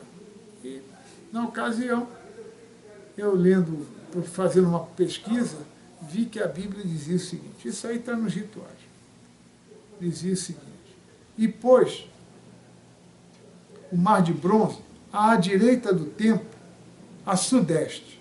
Olha, direita do templo a sudeste, a direita é sul. E a direita só é sul se você estiver olhando do ocidente para o oriente. Caso contrário, a direita vai ser o norte. Ele está falando isso porque isso está na Bíblia, todo mundo lê qualquer... Está lá. Está no ritual também, está lá, explicado isso. Né? Só isso que eu diria. Foi o caso que nós tivemos que explicar. Então, vocês veem que ele tem um conhecimento profundo dos nossos rituais. E não é só isso. Ele também tem uma visão muito grande das leis maçônicas. Por exemplo, quando foi feita a nova Constituição do Brasil, no que concerne a eleição de entidades não governamentais, o que é uma entidade não governamental? O Palmeiras, o Corinthians, a OAB, a maçonaria. E lá eles mandavam fazer a eleição tudo num único dia, num mesmo range de horário e no mesmo local. Na eleição. Isso foi o Código Civil que determinava que a Assembleia Geral fosse feita num único dia para aprovar o Estatuto. Teria que ter sido uma Assembleia Geral, teria que ser feita num único dia, tá? Em 2 turnos. Ora, isso e no mesmo local. É, no mesmo local. Só que nós chegamos ao apreciarmos aquilo, realmente eu disse que não concordava com aquele fato por um motivo, porque não era bem aquilo que se queria dizer. Mas, na ocasião, foi até uma das coisas, uma das grandes colaborações do Tércio Gaudêncio, foi esse. Ele nos trouxe aqui um deputado de São Paulo, Arnaldo Faria de Sá. O Arnaldo era o relator exatamente da medida provisória que falava sobre o Código Civil. E na parte que tocava isso havia um problema sério, que ninguém se enquadrava. Aqui nessa sala, chegou o deputado Arnaldo Faria de Sá, junto com coisa, conversamos. Então, eu, na minha fraqueza de conhecimento jurídico, apenas disse assim, não, o problema não está aí, o problema é simples de resolver. Ele disse, qual é o ovo de Colombo? Eu digo, botaram o carro na frente dos bois. Qual é o problema? O problema é que já existe norma para isso. Todas as instituições já têm seu estatuto. Para que dizer que o estatuto vai ser feito? Nós não temos condições de fazer isso em algumas instituições. Citei o caso do Corinthians, citei o caso do Flamengo, 2 torcidas fantásticas. O Palmeiras também, o Palmeiras, cita o Palmeiras também. Que isso? Para te fazer agora. Bullying não. O Palmeiras aí, mas tem esses dois, e dizendo o seguinte, como é que vai se fazer com os associados? Uma reunião, uma assembleia, em que todos vão ter direito a voz e voto, em um único local, no mesmo dia. Não tem como. No Maracanã. São 800 mil, 700 mil, não sei quantos mil associados. Né? Aí ele pegou, parou para pensar. E disse, daí eu disse, eu vou complicar mais para o senhor. A Associação de Servidores do Brasil são milhões de associados. Como é que nós vamos dar voz a esse povo todo? Mesmo que seja 2/3. Não tem condição, não tem um local para isso. E como é que é? Aí tornamos a insistir. É só mudar o artigo tal, assim. E graças a Deus, ele entendeu, gostou, recomendou que fôssemos ao Palácio do Planalto. Fui eu, o Tércio Gaudêncio, Laelso, acho que não mais ninguém, só nós 3. Fomos lá por recomendação do deputado. Fomos lá conversando com um assessor do Gabinete Civil da Presidência. Foi quando ele perguntou, mas o que a maçonaria quer para ela? Ele falou, não, a maçonaria não quer nada para ela não. O que serve para a maçonaria tem que servir para todo mundo. A maçonaria não gosta de benefícios, nem favores especiais. Então, ele disse, não, então quando nós explicamos o que era, ele bateu na mesa e disse, está resolvido o problema. Vocês vão no Ministério da Justiça, que que é lá que está se estudando, fulano, com a doutora fulano, então, fulano. Mesma coisa chegou lá. Foi aí que foi dado sinal verde e, meus irmãos, por incrível que pareça, os mesmos argumentos que nós usamos, que eu usei, foram os mesmos argumentos usados pelo deputado Arnaldo Faria de Sá em plenário. Se vocês quiserem, peçam cópia e vão ver. Tá? E foram os mesmos argumentos usados no Senado. E foi aí que foi modificado. Quer dizer que além dos rituais que o senhor colaborou muito, o senhor também na Constituição do Brasil, não, beneficiando também as outras entidades, não só a maçonaria. No Estatuto das Instituições, né? Que foi o Código Civil. No Código Civil, peço desculpa. Então, isso tudo é importante que se diga, porque nós fomos objeto de elogio. Recebemos elogio de uma série de instituições de classe. Isso é importante. Às vezes os irmãos não sabem o que a maçonaria tem feito, faz muita coisa. Até os sindicatos não estariam regulares se não fosse ninguém estaria. Qualquer coisa que fosse a nível nacional. Não, mesmo a nível regional. Olha, só para citar aqui, já que falamos em clube, o Voz teve uma assembleia tornada sem efeito por causa disso. Foi quando o Roberto foi eleito. Foi exatamente esse negócio de quem podia, quem não podia, como podia, essa confusão daí.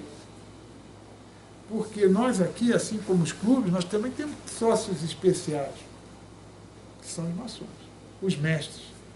Temos outros associados que não são especiais, só os mestres. Por isso que nós temos, os mestres têm direito a voto.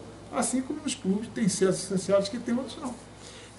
Nos clubes isso daí também, a pessoa, quando ela chega em época de eleição, ela, para poder votar, ela tem que ter 3 anos de clube. Porque senão, na véspera de uma eleição, eles inchavam com um monte de gente entrando, ganhava a eleição e saía.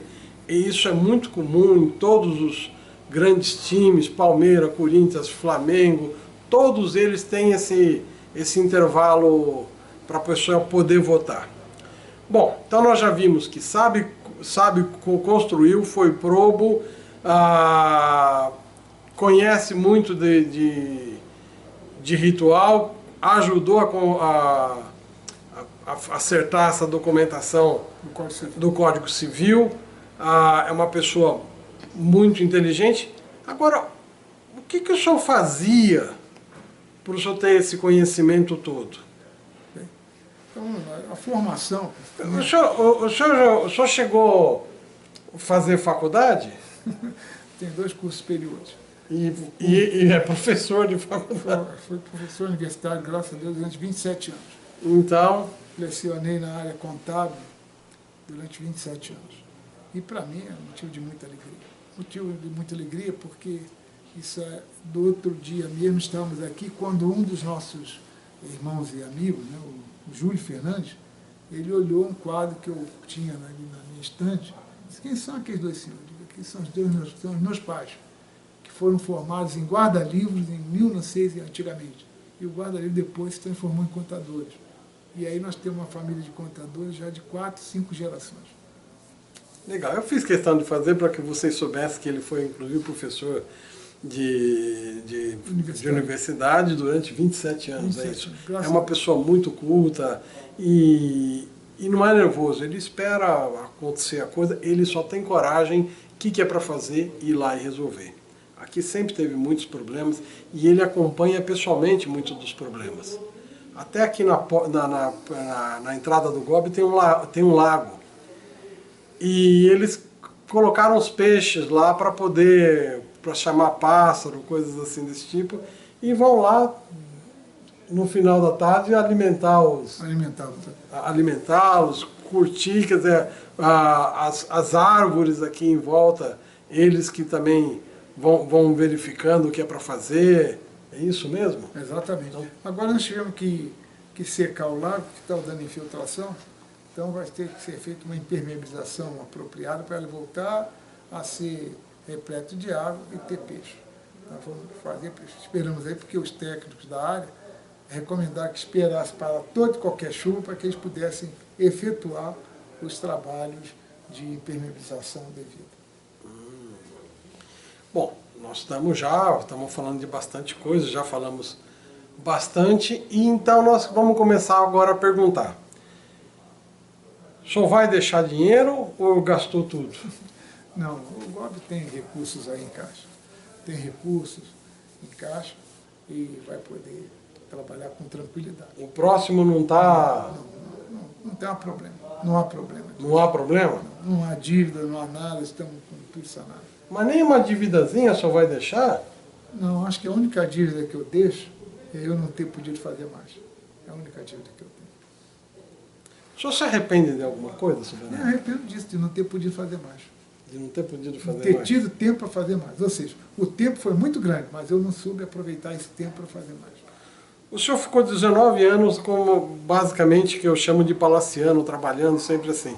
O senhor considera que o senhor teve o comando mesmo de poder fazer as coisas desde que era adjunto, ou quando assumiu como grão-mestre? Como é que o senhor considera o seu tempo de trabalho aqui dentro? Vamos ver.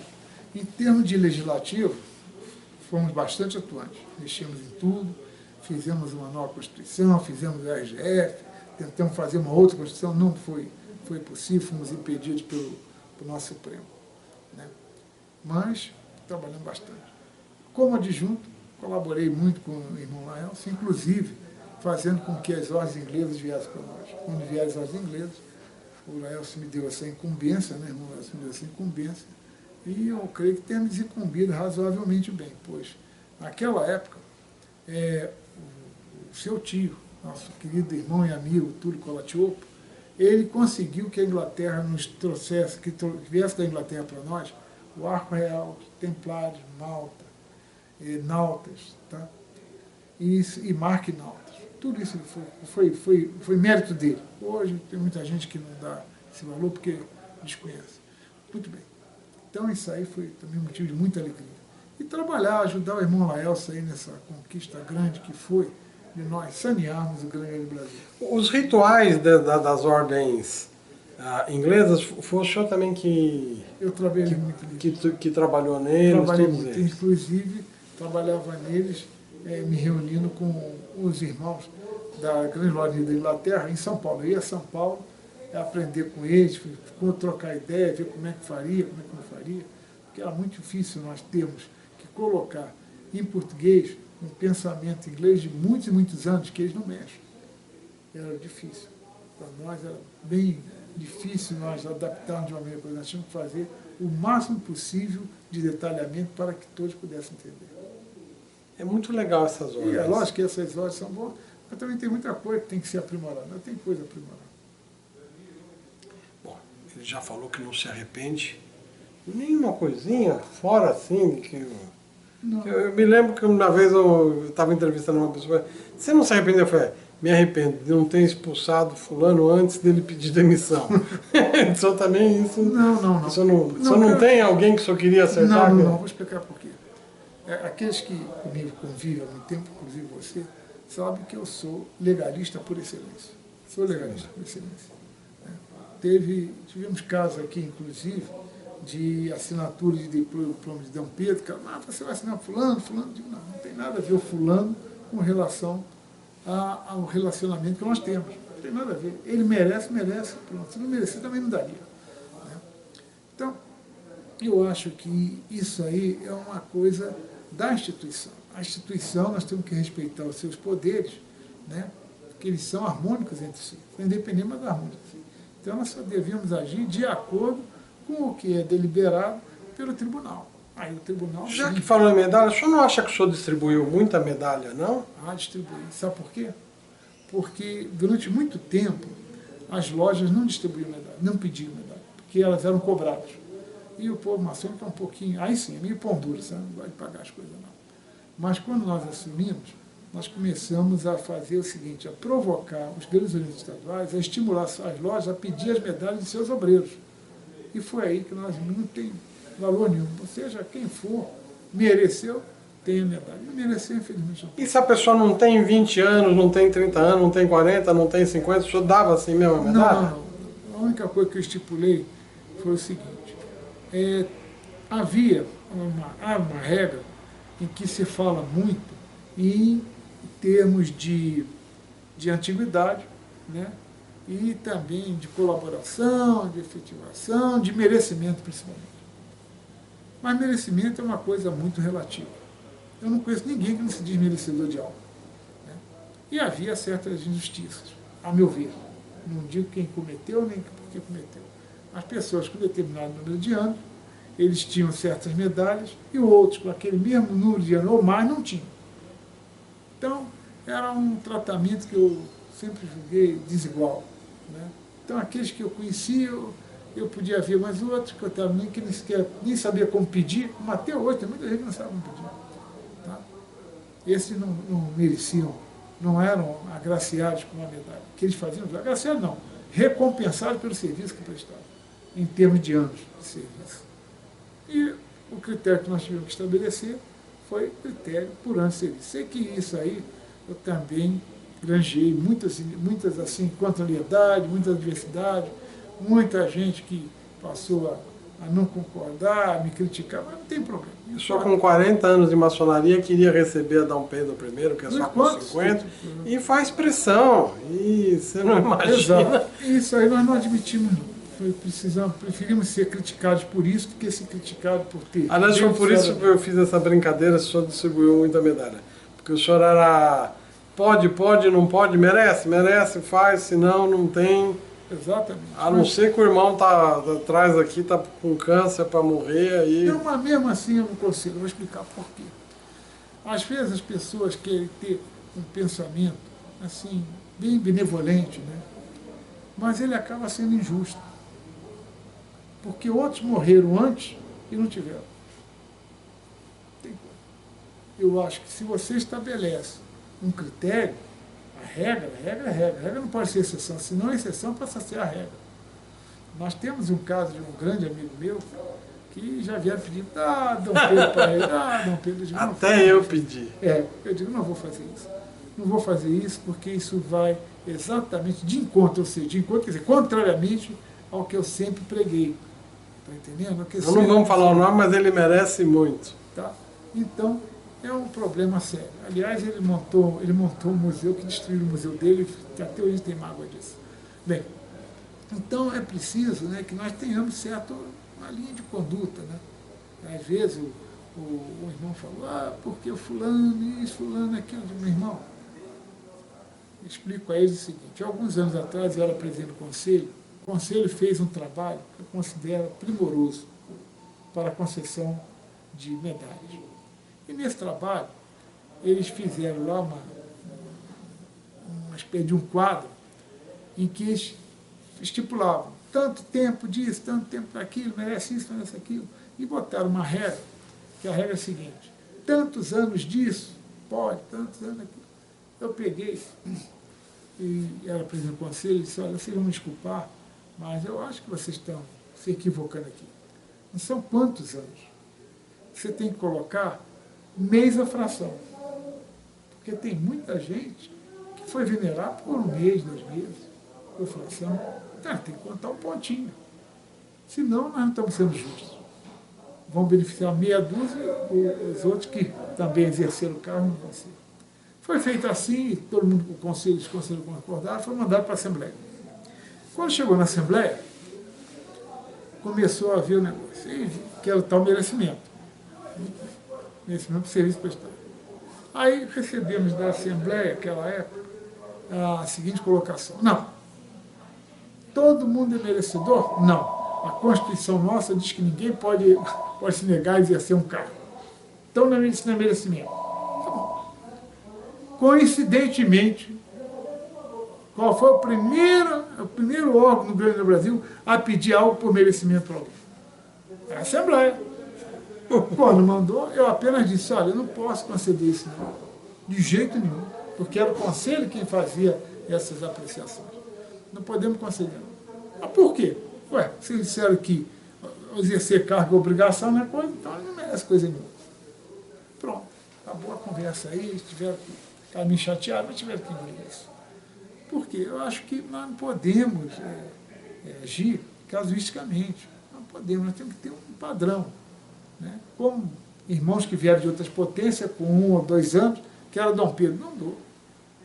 Poxa, o irmão fica no grande 50 anos para conseguir. O cara fica 2 anos para conseguir, 3 anos, não dou mesmo.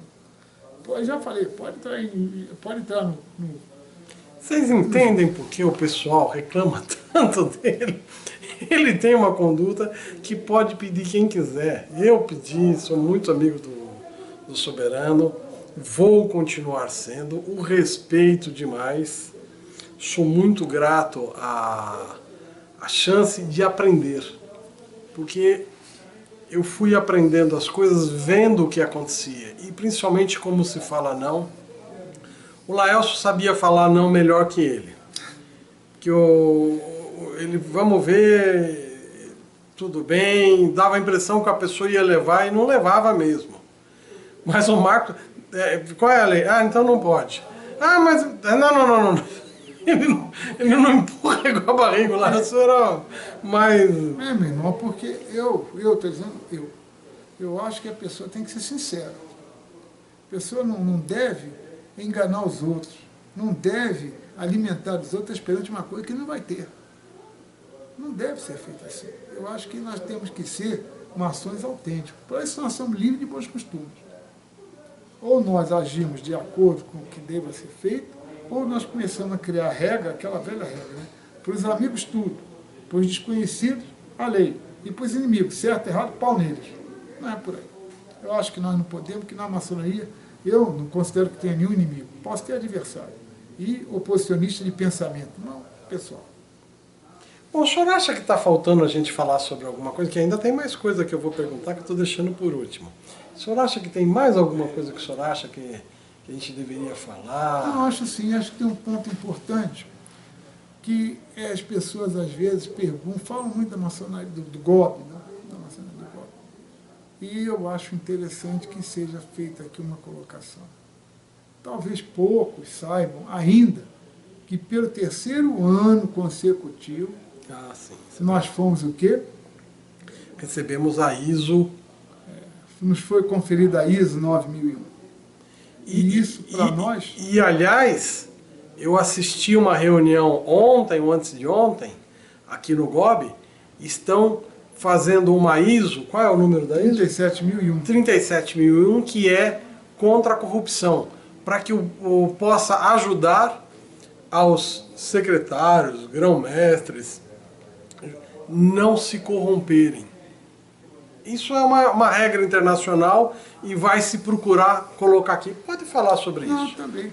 E ficamos felizes porque no primeiro contato que tivemos, quando o representante da instituição veio aqui, estava falando, já estava concluindo, fazendo suas conclusões, foi indagado a ele quanto por cento nós já teríamos alcançado para podermos receber essa certificação do ISO 37001. E para surpresa nossa, já que nós nunca mexemos em nada disso, foi 60%.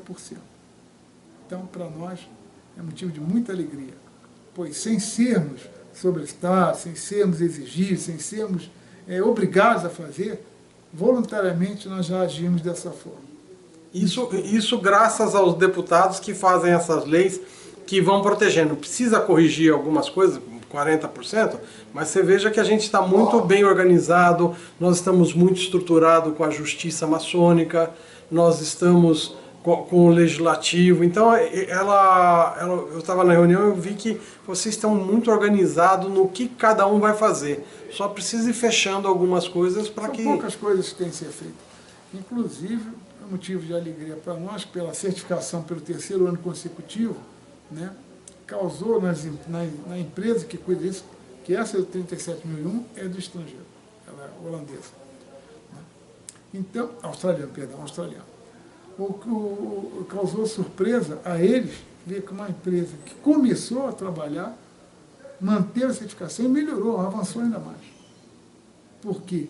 Pela maneira que ela vai trabalhando, que ela trabalha seus funcionários, ela instrui seus funcionários, faz com que haja uma agregação fantástica, aquele espírito, conforme eu disse vocês, de equipe, e não de eu-equipe. E é por isso que teve o GOB Card, essas coisas assim? O GOB Card foi um dos grandes avanços. Dos avanços foi por causa dessa certificação? Porque não, antigamente a pessoa tinha de receber pedir o cartão de maçom, hoje só basta baixar no site no programa, né? no celular, GOB digital. Então você coloca lá GOB Card digital. Você abaixa o aplicativo, preenche seus dados, né? Isso. E então ele coloca que loja você está, te diz se você é uma maçom regular ou não. Isso faz parte da ISO. Não, gozado. Isso aí contribuiu ainda mais para a ISO nos reconhecer que nós estamos avançando, e o que ela achou interessante, que é o tipo da ferramenta que poucas instituições têm no mundo. E quem tem essas instituições no mundo são normalmente instituições governamentais. Ela citou como o FI, fulano de tal, CIA, papapá, começou a dizer, a escola filial, eles têm isso. E quando o maçom vai na sua loja, você pega o GOB digital e passa o seu celular e ele coloca a palavra semestral, ele diz se você é um maçom semestre, se é instalado, se é aprendiz, companheiro e se está regular. Pois é. Olha que interessante a importância disso. Esse GOB agora você não precisa do cartão, ele já está no seu celular.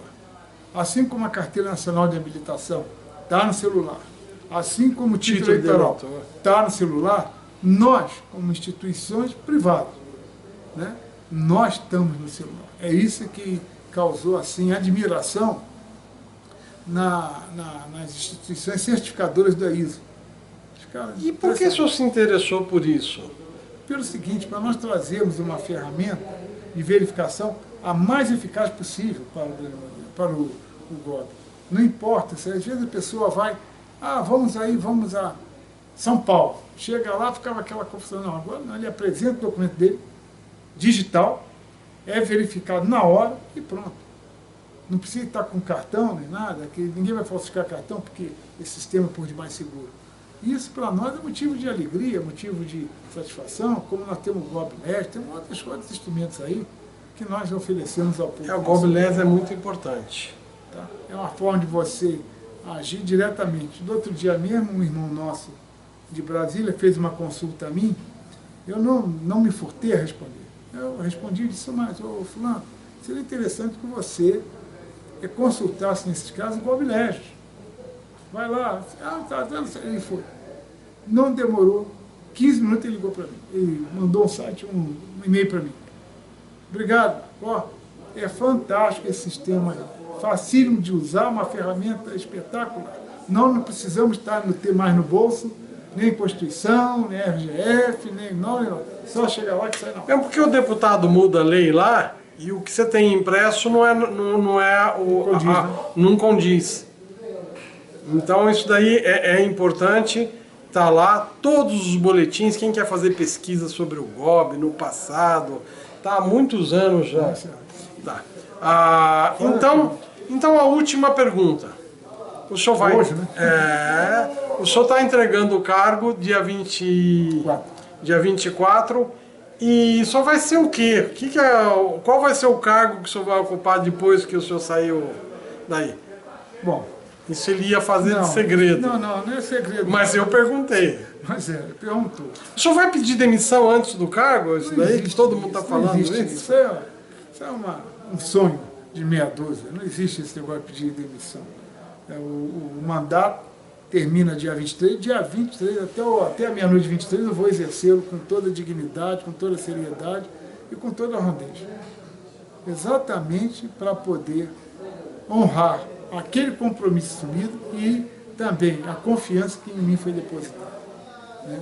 Agora, depois disso, nós temos aí possibilidade de participar do Legislativo e ajudar o Executivo, e quem quer que seja, lógico, não tem problema.